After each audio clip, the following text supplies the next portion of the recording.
Thank you, Mr. Chair and Ranking Member, and it's great to be back in the committee, and welcome Mr. Turner to the committee.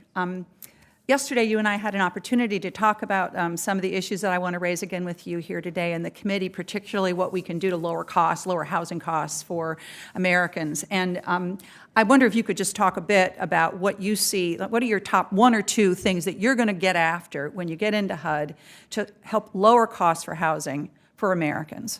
Thank you, Senator Smith. It's good to see you again. And as we've said before with your colleagues, regulatory reform is a big deal.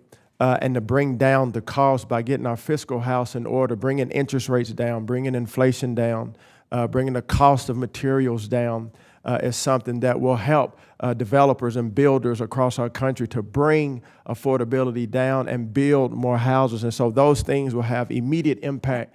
And I look forward, if confirmed by the committee, to working towards that. So, Mr. Turner, I appreciate that. And, I'm looking for some detail and some specifics about how you would get after this and how you want to accomplish this. I think HUD is a big and complicated agency, and I'm interested in hearing what your vision and your plan is. So let's dive in on something specific that I know many of my colleagues have done a lot of thinking about, which is what we need to do to increase housing supply. I think you and I agree that the United States needs to add many more homes across the whole spectrum, and we need to increase the supply. That's going to help lower rent. As Elizabeth says, it's basic supply and demand.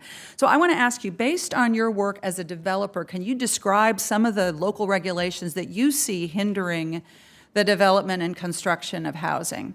Yes, ma'am. Thank you for that. Permitting fees, inspection fees, zoning difficulties on a local level.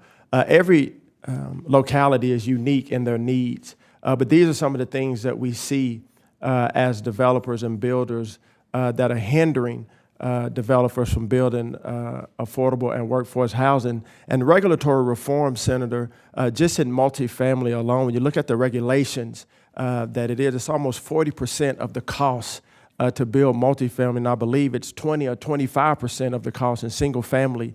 And so these, and for instance, there's a new regulation for HVAC refrigerant from the EPA. So let me ask, I'm sorry to interrupt you, That's but okay. I'm short on time here. I heard you referring specifically to local zoning laws and how local zoning laws, for example, required parking minimums and height restrictions and setback rules and lot minimum, lot size requirements can be an issue. Do you think that the federal government has a role in encouraging states and local governments to reduce some of these kinds of unnecessary regulations and barriers that can make it harder to build construction, either multi-family or single-family housing?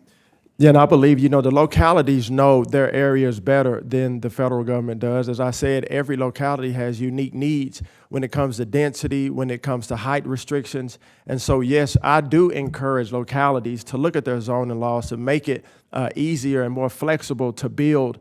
As we know, we have an affordable housing crisis across our country.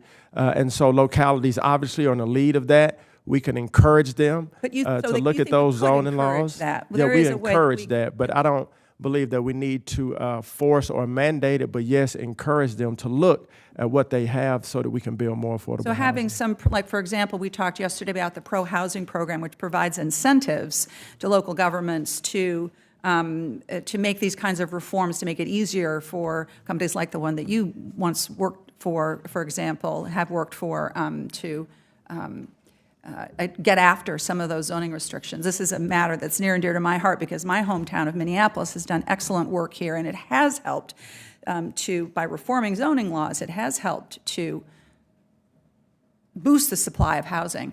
In just a couple of minutes that I have left, I want to just get at one other thing.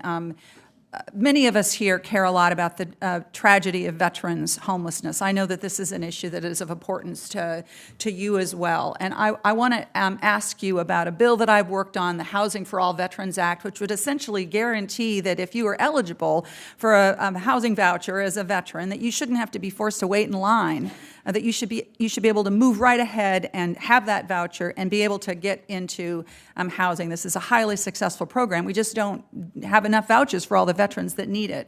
Mr. Turner, would you commit to working with me on this piece of legislation, which would do a lot to end veterans' homelessness.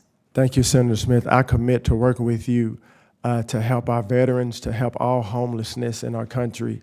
And thank you for bringing it up. Thank you for your passion, as I saw that when we were meeting and even here in the meeting. So, yes, I look forward to working with you on this issue so we can help our nation's veterans. Thank you. Thank you very much. Thank you, Madam You're welcome. Ranking Member. And on behalf of the chairman, Senator Britt.